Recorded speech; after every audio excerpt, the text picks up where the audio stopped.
Bonjour à tous, bienvenue dans En roue libre, votre émission. On va essayer de toucher à toute votre vie d'automobiliste en vous faisant partager beaucoup du mythe. Aujourd'hui, un invité exceptionnel. Nous serons avec Pierre Fillon, le président de l'Automobile Club de l'Ouest, qui va nous faire partager l'intégralité de sa passion automobile. Bonjour Jade. Bonjour. Ravi de t'avoir à mes côtés. Moi aussi. On va essayer de faire découvrir à tous ceux qui nous écoutent et tous ceux qui nous regardent évidemment un bout de ce circuit automobile. Et je voulais commencer avec toi Jade cette semaine parce que tu as souhaité qu'on parle chiffres. Alors, exactement. Il fallait que je te donne un chiffre. Alors au pif, c'est pas du au pif. Le 93. Alors oui Pierre, parce que cette année, c'est la 93e édition des 24 heures du Mans. Mais avant toute chose, moi je voudrais revenir un petit peu sur la 92e et surtout sur le grand gagnant de celle-ci, qui a parcouru 4237 km, l'équivalent de 3 allers-retours entre Paris et Marseille. Ah oui, donc c'est propre. C'est un dixième du Tour du Monde, sauf qu'on le fait en 24 heures. C'est pas mal quand même. Et si je te donne un deuxième chiffre et que je vais te dire, tiens, 329 000 au hasard. Eh bien 329 000, c'est le nombre de spectateurs qui est venu à la 92e édition des 24 heures et qui ont vibré au rythme de la course. C'est l'équivalent du nombre d'habitants à Nice, donc c'est quand même un sacré chiffre. Et sur la grille de départ, 168 pilotes se sont lancés, un nombre comparable à 3 bus remplis. 405. Cette fois-ci, Pierre, je t'emmène en 1988. Dans la ligne droite des Unaudières, une Peugeot a atteint les 405 km/h. C'est bien plus rapide même qu'un TGV. Et 6440. Alors oui, chaque année, environ 6440 bénévoles œuvrent dans l'ombre. Parmi eux, on retrouve des commissaires, des photographes et une équipe surtout de 150 professionnels de santé. Et en parlant de médecine d'ailleurs, on va ajouter un chiffre, un joli chiffre, le chiffre 15. Alors oui, parce que depuis 15 ans, les 24 heures du Mans œuvrent aux côtés du mécénat chirurgie cardiaque qui a permis de sauver 145 enfants souffrant de maladies cardiaques. Et après ces chiffres, Jade, maintenant je te propose un autre chiffre parce qu'on va accueillir Gabin et tout de suite on va passer au chiffre 66.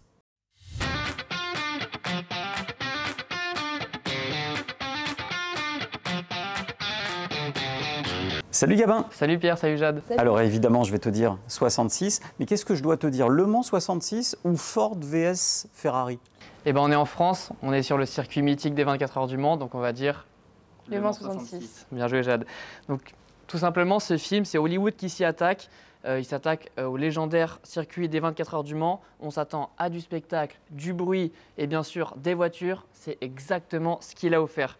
Donc Le Mans 66 ou Ford vs Ferrari dans sa version originale, sorti en 2019. Mais ce que peu de spectateurs savent, c'est que le circuit du Mans n'y apparaît jamais vraiment.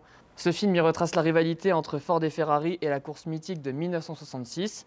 Pourtant, le tournage ne s'est pas déroulé en France et encore moins sur le circuit réel. Pourquoi? Tout simplement parce que le circuit actuel, depuis 1966, a beaucoup changé et est devenu plus moderne. Les infrastructures, les lignes de sécurité sont renforcées et certains virages ont été modifiés pour des raisons de sécurité. Résultat, impossible de créer fidèlement l'ambiance d'époque. Donc si je comprends bien Gabin, ils ont dû recréer complètement le circuit. Exactement Jade, et c'est pour ça qu'ils ont utilisé des circuits américains pour recréer le fameux circuit français. Alors la production a dû redoubler d'ingéniosité, donc bravo à eux. Plusieurs circuits américains ont été utilisés pour recréer les différents tronçons du Mans. Donc tout d'abord le circuit de Road Atlanta en Géorgie pour les lignes droites et les enchaînements rapides, l'aéroport d'Agua Dulce en Californie transformé en ligne droite des Unaudières et des portions entières du circuit de Willow Springs retravaillés numériquement pour ressembler à Mulsanne ou Arnage. Donc des décors complets ont été reconstruits, stands, panneaux publicitaires d'époque, tribunes en bois. Tout a été fait pour plonger le spectateur dans l'atmosphère de 1966. Même le ciel a été retouché en post-production pour recréer la lumière brumeuse du Mans. Mais tout ça, ça me semble quand même vachement compliqué. Pourquoi ils n'ont pas tout simplement utilisé des effets spéciaux? Très bonne question et je me la suis posée aussi avant de me renseigner. En fait, c'est parce que le réalisateur James Mangold a voulu éviter au maximum les effets spéciaux numériques. Ça arrive beaucoup dans le monde du cinéma, il y a deux écoles. Par exemple, on peut citer Nolan qui déteste pareil les effets spéciaux numériques. Et donc les voitures ont réellement roulé à haute vitesse, souvent conduites par des cascadeurs professionnels sur des circuits ouverts. Le rugissement des moteurs, la poussière, les vibrations, tout ce qu'on ressent à l'écran a été capté en conditions réelles.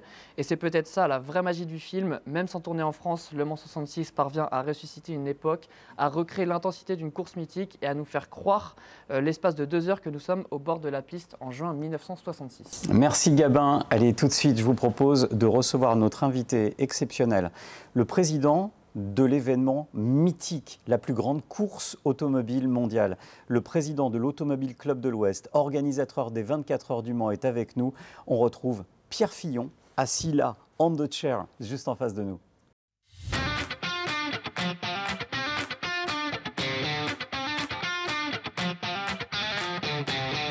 Comme la semaine passée, on est avec Pierre Fillon, le président du circuit mythique de l'Automobile Club de l'Ouest.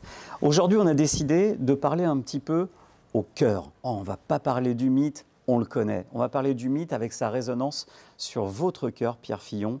J'ai une première question pour vous. C'est quoi votre plus beau souvenir sur le circuit des 24 heures du Mans? Alors, c'est un peu difficile votre question parce que j'en ai tellement des souvenirs, mais je pense que le plus beau souvenir, c'était pendant mon adolescence. J'étais scout ici, bon, j'étais passionné déjà par le sport automobile, et quand on venait à cette époque-là, on travaillait 3 heures et on avait 3 heures de temps libre et on avait un badge qui nous permettait d'aller absolument partout. Mais quand je vous dis partout, c'est partout. Oui, mais maintenant vous l'avez aussi, hein? Non, parce que les règles de sécurité ont changé. Ah, d'accord. Et par exemple, aujourd'hui, aller derrière le rail dans les Naudières, c'est vraiment interdit. et on ne le fait plus. Bon, les voitures allaient peut-être un petit peu moins vite à l'époque. Mais en tout état de cause, le rôle que j'avais cette année-là, c'était d'être à côté du speaker, qui s'appelait Jean-Charles Laurent, et de reconnaître les casques des pilotes pour savoir quel pilote montait dans la voiture quand il y avait les changements de pilote. Sauf que ce speaker, il connaissait tous les pilotes. Et c'est là où j'ai rencontré tous les idoles que j'avais, qui étaient en poster dans ma chambre, qui étaient Jackie Hicks, Henri Pescarolo, les frères Rodriguez et des Dorec Bell, et j'en passe. Donc ça, c'est vraiment pour moi un très très beau souvenir quand j'étais enfant. Et on reste dans l'enfance un petit peu. Est-ce qu'il y avait une voiture que vous rêviez de conduire? Oui. C'était quoi? Alors, c'est pas la Porsche 917, c'est pas la Ford GT40, c'est la Ferrari 512M, qui était pour moi une voiture mythique. J'adorais cette voiture. Et j'ai pas encore eu l'occasion de l'essayer, mais peut-être que ça viendra. Allez, si on doit choisir une année, on va parler de Le Mans 66 avec Gabin dans notre émission. Mais l'édition des 24 heures du Mans, qui pour vous, alors, encore une fois, c'est difficile, mais qui vous a le plus marqué? Alors, je vais me permettre de vous dire qu'il y en a 2. Parce qu'il y en a une qui est 69, parce que j'étais là, j'étais enfant, et c'est cette édition où Jackie Hicks traverse en marchant, il part dernier, et il gagne la course, et il a changé un peu les 24 heures du Mans. En plus, il gagne avec la plus petite différence, puisqu'il y a une 220 mètres dans le dernier tour, devant la Porsche de Gérard Larousse. Au bout de 24 heures. 24 heures. Ça, c'était un très beau souvenir. Puis le deuxième que j'ai, c'est quand même la course du centenaire, qui a été un événement incroyable. La course a été très belle, mais tout ce qui a été autour, la passion, le travail qui a été fait par toutes les équipes, les partenaires, tous les gens de la CO, les bénévoles, ça a été un événement extraordinaire pour moi. Et si vous deviez décrire justement les 24 heures du Mans en un mot, ce serait quoi? Il va y en avoir 2, tu vas voir. Oui, c'est sûr. Oui, il y en a 2, parce qu'il y en a un côté course, enfin côté course qui concerne toutes les équipes, le pilote, tous ceux qui vont faire la course. Ça, c'est le dépassement de soi. Et sinon, c'est l'émotion. L'émotion. Justement, l'émotion, vos premières 24 heures en tant que président de l'Automobile Club de l'Ouest, quand on se retrouve à un autre niveau du circuit, on n'est plus dans le spectacle, on n'est plus spectateur, on est à côté, on est dans l'organisation, on porte la responsabilité. Comment ça se passe? C'est quelque chose qui vient un petit peu naturellement. C'est quelque chose que d'ailleurs je n'aurais jamais imaginé autrefois. Mais c'est beaucoup de fierté, et c'est surtout le fait d'emmener les équipes, de travailler avec des équipes qui sont formidables, la passion qu'ils ont à mettre en marche cette machine. Moi, il y a toujours quelque chose qui m'a... Quand je suis arrivé à la CO, même un petit peu avant d'être président, mais c'est une énorme machine. On parle de 300 000 spectateurs, il y a 20 000 personnes qui travaillent sur le circuit, et ça se met en marche tout seul. Alors, je vous dis que tout seul, c'est pas vraiment comme ça que ça se passe. Mais l'impression que vous avez, c'est que tout d'un coup, vous arrivez vers le mois d'avril, et là, tout se met en place, chacun sait ce qu'il a à faire. Alors, c'est quelque chose qu'on a fait progresser depuis, mais non, c'est avant tout une grande fierté d'être avec des équipes et d'organiser évidemment la plus grande course du monde. Et si vous deviez imaginer un duel de rêve entre deux légendes du Mans, quelle voiture et quel pilote vous mettriez en piste? Difficile. Ça, c'est une question difficile. Alors écoutez, c'est une question difficile, mais je pense que je mettrais un Jackie X qui a 30 ans dans la Porsche 919 hybride. Et en face, je mettrais Charles Leclerc dans une Ferrari 333 SP. Là, on a plié l'histoire pour mettre tout le monde sur la piste. Ça marche plutôt pas mal. Alors moi, je vais vous raconter aussi Pierre Fillon et une anecdote. Parce que Pierre Fillon, c'est la passion, on a bien compris, l'émotion. Et j'ai un petit loulou. Et mon petit loulou, eh bien un jour, il est entré dans le bureau de Pierre Fillon. Et dans le bureau de Pierre Fillon, il y a plein de petites voitures. Plein, il y en a partout. Et on sent que c'est très organisé et méticuleux. Parce que j'ai l'impression qu'il y a quand même un esprit extrêmement méticuleux. Et évidemment, mon petit loulou, il a été attrapé toutes les petites voitures. Et je me suis tourné vers Pierre Fillon et il m'a dit « Laisse, c'est pas grave ». Et là, je me suis dit « Ah, effectivement, derrière ces petites voitures de collection, il y a la passion de quelqu'un qui aime l'enfance, qui aime les générations à venir et qui a envie de transmettre cette passion. » Est-ce que la transmission de la passion aux 24 heures, ça fait partie de cet ADN dans lequel on pense pour créer un circuit plus familial qui amène justement l'enfance et les familles? C'est fondamental. Et c'est même l'essence même des 24 heures du Mans. Les 24 heures du Mans, c'est intergénérationnel. Les familles viennent, vous avez 3, maintenant 4 générations même qui viennent ensemble et qui transmettent la passion. Vous savez que, et ça j'y tiens parce que il y a eu, la question s'est posée, aujourd'hui c'est gratuit pour les enfants de moins de 16 ans. Et c'est quelque chose auquel je tiens et sur lequel je ne veux absolument pas revenir. Je ne paye pas alors? Non. Si vous avez moins de 16 ans, vous ne payez pas. Non, mais c'est comme ça qu'on prépare l'avenir. Et puis, effectivement, il y a tellement d'histoires à raconter. Quand vous avez le grand-père qui emmène son petit-fils et qui lui raconte comment lui a vécu les 24 heures du Mans quand il était enfant, tout ça, c'est quelque chose qui est extrêmement important pour l'avenir. Et ce qui est vraiment intéressant, c'est qu'on voit que depuis quelques années, l'âge moyen de nos spectateurs se rajeunit. Philippe Nozière, vous êtes le président de 40 millions d'automobilistes. Quand on entend Pierre Fillon nous parler passion auto, nous, à 40 millions d'automobilistes, on a aussi surtout des automobilistes qui considèrent la voiture fonctionnelle, le déplacement du point A au point B. La voiture pour l'automobiliste de tous les jours, c'est la mobilité. C'est se rendre de son domicile à son travail tous les jours. Et d'ailleurs, il y a à peu près 50 millions d'automobilistes qui se déplacent comme ça tous les jours. Il va falloir qu'on remette à jour le compteur d'ailleurs, oui, à un moment donné. Oui, effectivement. Il va falloir qu'on change le nom de l'association. et on s'aperçoit que 74% de ces gens qui se déplacent tous les jours le font pour aller du domicile au travail.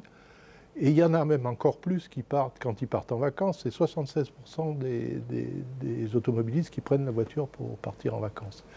Donc c'est essentiellement la mobilité.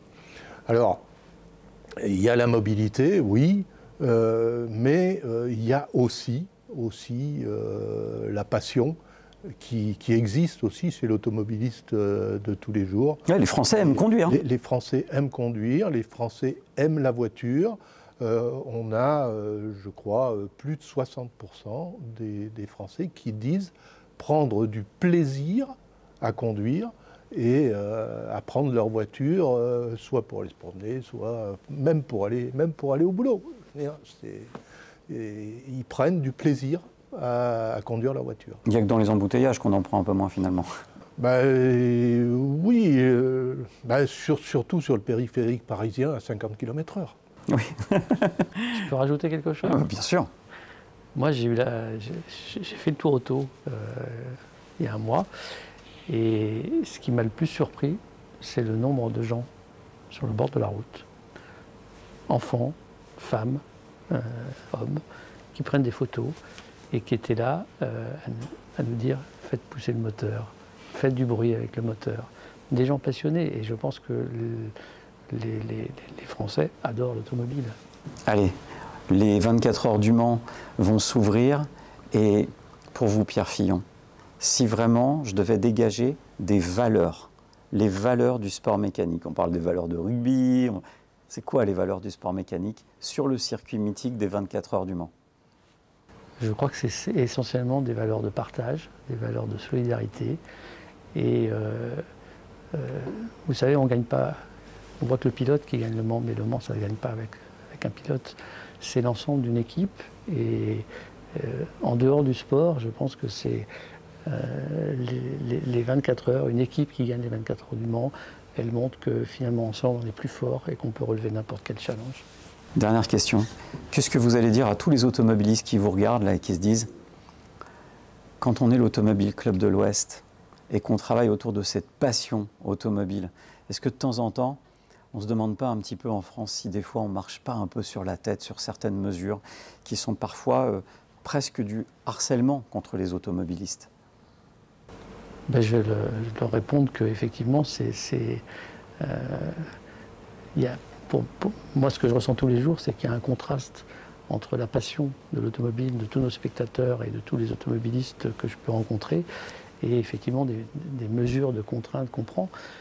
Et encore une fois, je pense qu'on ne s'y prend pas dans le bon sens. On l'a dit tout à l'heure, les technologies aujourd'hui pour rendre la mobilité propre, elles existent. Il suffit d'avoir la volonté de les mettre en place. Et plutôt que de contraindre tout le monde, plutôt que d'imposer des zones à faible émission, etc., poussons les constructeurs à nous faire des voitures zéro émission. Merci. C'était Pierre Fillon, le président de l'Automobile Club de l'Ouest. On vous souhaite véritablement un jour de pouvoir venir sur Le Mans, de faire partie des 330 000 et peut-être plus de spectateurs qui viendront encore sur cette édition. Les 24 heures du Mans, le mythe, on continue, on passe à la suite. Merci Pierre. Merci.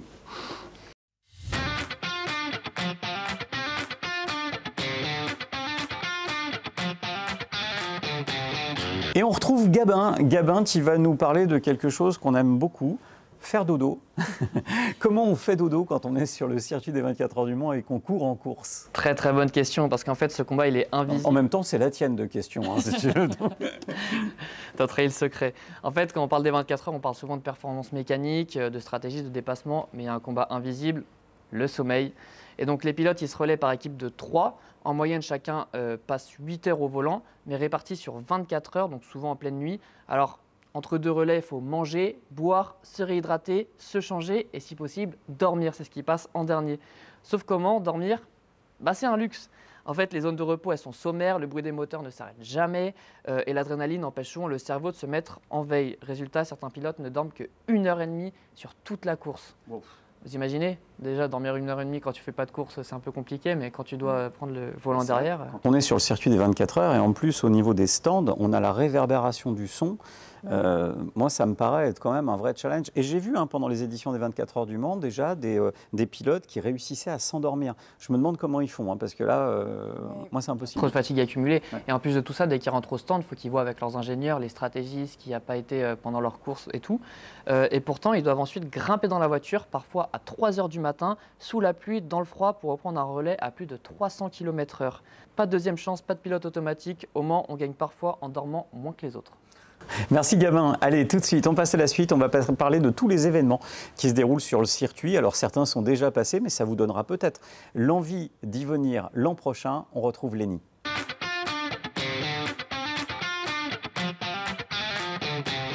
Les 24 heures, c'est la course, évidemment, le circuit, les moteurs.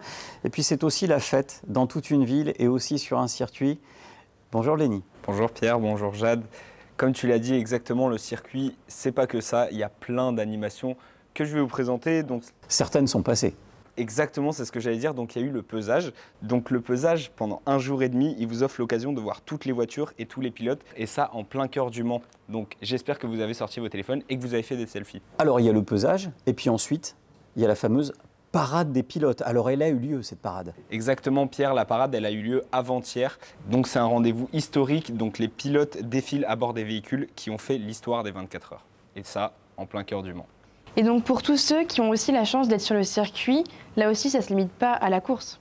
Exactement, donc il y a les fan zones comme dans tout événement sportif, un peu partout, des écrans géants sont mis en place avec des food trucks pour se restaurer et passer un bon moment. Et puis il y a ce village, le village iconique, hein, Lénie. Le village, il fait partie intégrante de l'événement, il est au cœur du circuit et on pourra y retrouver des stands pour se restaurer, des boutiques souvenirs, des simulateurs, des expos, des jeux et des animations. Bon, c'est là qu'on va te trouver en fait, pour faire simple. Possiblement, ouais. Et pour les enfants, tiens moi, tu vois, tu sais, hein, j'ai 3 enfants, ils sont welcome ou pas? Alors, ils ne sont pas welcome, il y a un espace dédié donc pour les petits de 3 à 12 ans et vous pourrez retrouver pour vos enfants des ateliers maquillage, des caplas, des structures gonflables et même des mini-courses, enfin bref, tout pour qu'ils s'éclatent. Bon, c'est ça qui est génial, c'est qu'en fait, tu as un esprit quand même extrêmement familial sur les 24 heures et c'est ça qui fait la force aussi hein, pour tous les papas, notamment, pourquoi je dis les papas? Parce que c'est aussi la fête des pères, donc une joyeuse fête à tous les papas aujourd'hui et à tous les enfants qui ont la chance peut-être d'être sur le circuit. Allez, tout de suite, on passe à la suite. On accueille Louane qui sera avec nous. Et Louane, elle va nous parler d'aileron.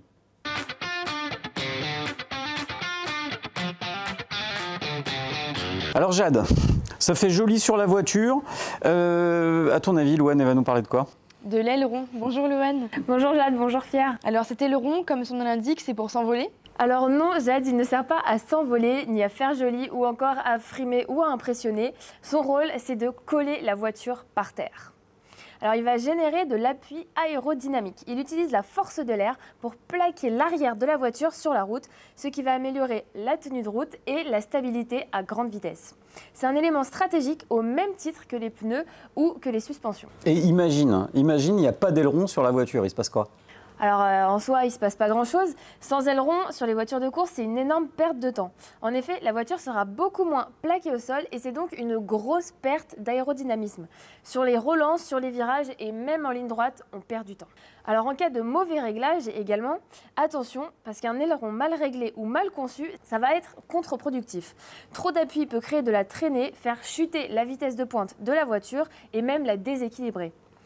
Et à l'inverse, un aileron purement décoratif peut non seulement être inutile, mais aussi venir déstabiliser la voiture à grande vitesse. Donc finalement, l'aileron sur les 24 heures du Mans, c'est pas juste de l'esthétique, c'est vraiment une plus-value. Exactement, c'est vraiment une plus-value. Il faut savoir que pendant les courses comme les 24 heures du Mans, il permet aux voitures de maintenir un équilibre aérodynamique entre l'avant et l'arrière du véhicule. Il est essentiel pour éviter le sous-virage ou le sur-virage pendant les longues heures de course. Il est conçu pour durer, il doit donc résister aux fortes contraintes mécaniques, aux conditions météorologiques et au rythme intense de l'endurance. D'ailleurs, petite anecdote, il faut savoir que certaines équipes règlent différemment l'aileron entre le jour et la nuit. Quand la température chute, les pneus et les freins ont moins d'adhérence sur la route. On peut alors augmenter légèrement l'appui pour gagner en sécurité sans trop pénaliser la vitesse car l'air plus dense améliore naturellement l'équilibre et l'aérodynamisme du véhicule. Bon, moi je pense à la petite Twingo de Jade. Concrètement, est-ce que ça sert à quelque chose qu'on se cotise tous pour lui mettre un aileron dessus? Alors franchement, ça sert à rien. Parce qu'il faut savoir, à 90 km/h, l'effet d'un aileron est quasiment nul.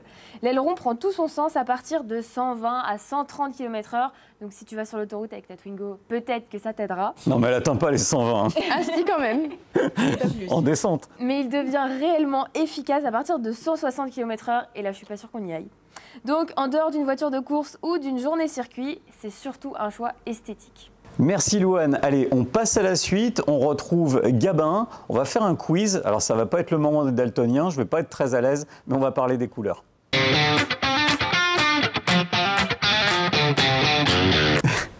Bon, je t'avoue, Gabin, je ne vais pas être très à l'aise sur les couleurs. C'est ma hantise depuis que je suis petit. Je suis daltonien. Apparemment, je ne suis pas tout seul. On est quand même pas mal d'hommes. Mais tu as décidé de nous faire un quiz sur les couleurs de drapeaux sur le circuit des 24 heures du Mans. Les drapeaux, c'est vraiment le langage des commissaires aux pilotes et même des équipes techniques aux pilotes. Donc, on va faire un petit quiz. On commence par celui qu'on voit le plus souvent, le drapeau jaune. Qu'est-ce qu'il veut dire? Drapeau jaune, ça doit être un danger, un accident, quelque chose comme ça? Exactement, danger. Le plus courant est peut-être le plus vital. Un drapeau jaune signifie danger sur la piste, un accident, un véhicule en perdition ou des débris. Il peut être agité ou fixe. Fixe, les pilotes doivent lever le pied, pas de dépassement. Agité, danger immédiat, extrême prudence. Ensuite, le drapeau bleu. Je sais pas. Alors en fait, le drapeau bleu, c'est attention, plus rapide derrière. Donc il est brandi à un pilote pour l'informer qu'un concurrent plus rapide s'apprête à le dépasser. fréquent dans une course où plusieurs catégories se croisent. C'est quand Jade elle est avec sa Twingo sur la ligne, sur la ligne droite des Hunaudières. C'est un drapeau bleu constant quand elle passe. Ensuite, le drapeau blanc. Le drapeau blanc, on jette l'éponge? Non, c'est pas ça? Ok, t'en auras aucun. C'est véhicule lent. Il peut annoncer un véhicule de service ou une voiture très lente sur la trajectoire. À ne pas confondre avec le drapeau à damier blanc utilisé ailleurs dans le monde. Ici, c'est alerte à la lenteur. Le drapeau, peut-être le plus facile, le drapeau rouge. Je te laisse celui-là. Arrêt de la course. C'est ça, course arrêtée. Rare mais grave, ce drapeau met fin temporairement à la course. Accident majeur, météo extrême, conditions de sécurité compromises. Tout le monde doit rentrer au stand. La tension est alors palpable. La légende du Mans peut se figer à tout instant. Drapeau vert. Tout va bien. Tout va bien. Tout est parfait. Celui-ci fait plaisir à voir. Il signale la fin d'une zone de danger. Les pilotes peuvent à nouveau attaquer, dépasser, respirer un peu. C'est le retour à la normalité jusqu'au prochain incident. Bon, j'ai dit que c'était le plus facile tout à l'heure avec le drapeau rouge, mais là, On va le dire avant. On a gagné. c'est ça. C'est ça? Drapeau à damier. Fin de la course. Symbole universel, il marque la fin de séance, essai, qualification ou course. Eh bien, merci Gabin, merci Jade. Merci à toi. Ravi de vous avoir embarqué avec nous dans la voiture sur le circuit mythique des 24 heures du Mans. Nous y sommes encore toute la journée. J'espère vous y croiser l'année prochaine. Et si vous avez des questions, des envies, des attentes, n'hésitez pas à nous les poser. On essaye de vous faire partager ça, c'est l'esprit en roue libre. Vous avoir à côté de nous, sans oublier notre ADN, celui de l'association 40 millions d'automobilistes, qui fait que dès demain, on sera au boulot pour vous défendre, pour défendre chacun d'entre vous, unis, solidaires et ensemble. C'est ça, l'esprit 40 millions d'automobilistes.